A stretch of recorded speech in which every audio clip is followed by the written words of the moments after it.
we love this quilt, and we decided that, or I decided I'd do a little video to show you guys how simple this quilt is. I think it's a real stunner.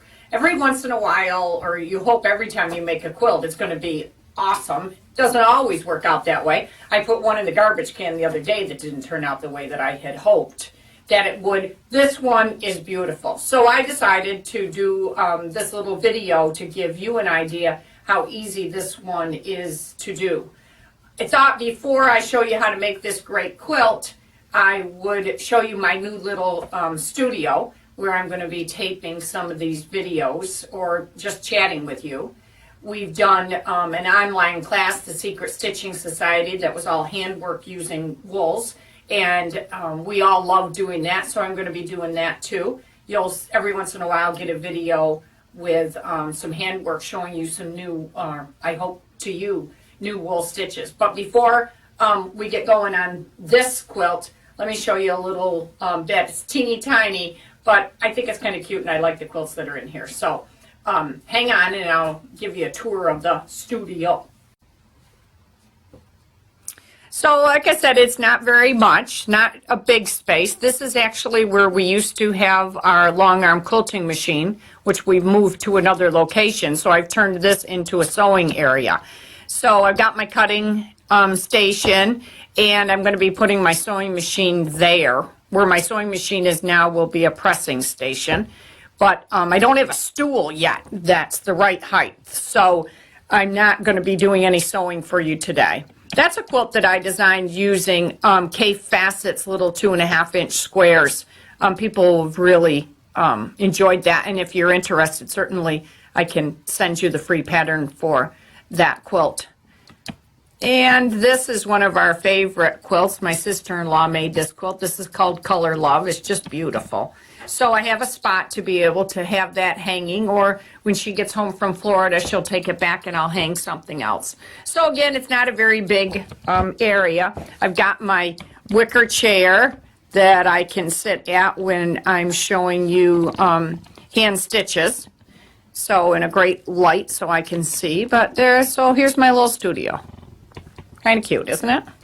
I get some flowers in those baskets and that kind of stuff. But I think it's going to work. And I may or may not be putting some of these videos up on my blog, but check it out. It's simply called osusannastudio.blogspot.com. Okay, now we'll talk about the quilt that you saw when we first started. It's a free pattern on Moda's Bake Shop website, and it's called Jelly Roll Race Remix. How many of you have done the Jelly Roll Race quilt, which is, or the 1600 quilt? It's called by a couple different names. It's a fun, easy quilt. It takes 40 strips of fabric. You just sew them end to end, and then bring this end and this end up to each other, sew a 1/4 inch seam, and you do that 4 or 5 times till you get a quilt top. Now this is basically, when you start the Jelly Roll Race or the 1600 quilt, you always cut off 18 inches off of your first strip. That allows so that all of your seams don't go in this straight line, which would be extremely boring. So cut off your 18 inches and then sew all your strips together, and what you end up with is a quilt that looks like this. Now, this is 1/4 of the size, but for demo purposes, I didn't want to have the great big quilt. So this is 1/4 of it, so you have to do a little pretending.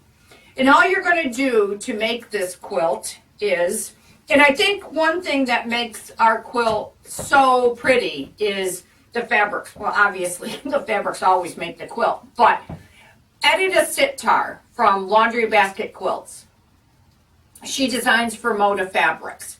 She always designs batiks and cotton prints to go together to use in one collection. So what we've done with this one is we took 2 jelly rolls, one a batik jelly roll, one a cotton print. I should have had the jelly rolls with me, but I forgot to bring them upstairs. So you've got 2. You can actually make 2 quilts if you want to, because you only need 40-inch strips. But I love that we have the cottons with the batiks. I really think it adds a lot of dimension. So what we've done is bundled up our own jelly rolls for this. So you would receive for $44 20 batiks and 20 cotton prints, so that you can make a quilt very similar to ours. And then of course the two little borders. The borders are additional along with the binding. And we have, I think there's 4 different prints that we used for choices for the border if you'd like. So this is your 1600. What you're going to do is you're going to bring that up together. Do not do it this way. You want your strips to be going horizontally like this. And you're going to sew a 1/4 inch seam right along there. I guess I just plop it on the floor. So you end up with this. See? Tube. See my hand? I got a great big tube. So now what you're going to do is lay that tube out nice and flat, and I'll show you the next step in just a minute. So now you've got your big tube from your 1600, and you're going to begin cutting off 2.5 inch strips from this tube. This is all we have left from what we've cut, and it's just about 2.5 inches. So lay that out. I'm using a Creative Grid ruler. I like these the best because it does have that 1/2 inch built in. We had a lady in the shop the other day that's a new quilter. She was struggling with the 1/2 inch because her old yellow rulers didn't have that on it. But once you get used to it, it's so helpful because most times when we're cutting 1/2 inches because, of course, to build in for our seam allowances. So we're going to cut a 2.5 inch strip from our tube like that. Now the next part is what makes this quilt look like a jelly roll or like a Bargello quilt. And I'll show you what we're going to do is we're actually going to remove the stitching from this seam right here. And I've got some of these cut up on a design wall, and I'll show you that, and it will begin to make a little bit more sense as to why we're cutting. So I'll show you on my design wall. Actually, this is my temporary design wall because I do hope to get one up, but for the time being, this works. So you can see what's happening. You're getting this diagonal look throughout the quilt. And again, remember, you've started with a 1600, you've made your tube, and now you're just cutting 2.5 inch strips. So how do we get that staggered look, that diagonal look? What we do is we remove the stitching from the next fabric up. So here's our polka dot, our blue polka dot. I just dropped my seam ripper. Got it. You do need a seam ripper. Okay, so up, and there goes my temporary design wall. Okay, I think we're set. All right, so we're going to take the stitching out, and as I said, we want this red paisley to move up to be into that position. So I'm going to take the stitching out of between the red paisley and that batik. Remember, I told you Edita combines her batiks with her cotton prints. And if you take the stitching out in the wrong spot, no harm is done. You just sew it back together and take out the stitching. Ask me how I know. All right. Grab a pin and we'll add the next one to it. There! Something doesn't look right.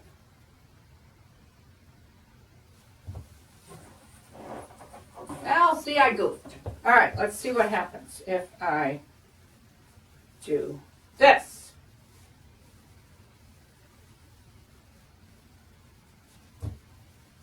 As I said, remember, if you take out the wrong one, you just stitch it back together.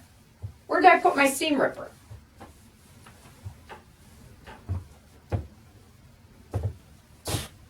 Found it.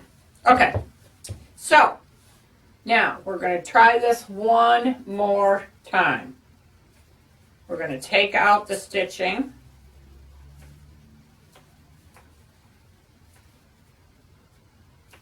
Of course, we have to pretend that I sewed my mistake back in. Okay. There we go. Look at that. Now we got it right. So see how the line's going right up? We've got our red paisley going right up. So that's all you do.